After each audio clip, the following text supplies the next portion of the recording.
Third யூனிவர்ஸோட கதை முடிஞ்சதுன்னு நினைச்சா, ஆனா இன்னமும் இவன் இருக்கானே. ஜெயிக்க முடியாதுன்னு இன்னுமா இவனுக்கு புரியல?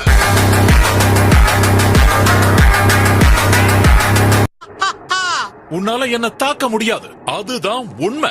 ஏன்னா மொத்த மல்டிவர்ஸ்லயே நான் தான் ரொம்ப ரொம்ப வேகமானவன். தப்பிச்சு ஓடுறத பத்தி இவ்வளவு பெருமையா பேசுறேன்.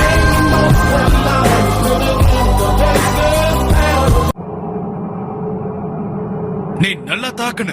நாம இன்னும் இங்க இருக்கிறதுக்கு காரணம் நீதான் 17. சீன் காமிச்சிட்டு முன்னாடி போனவனை எல்லாம் நான் பாராட்ட மாட்டேன்.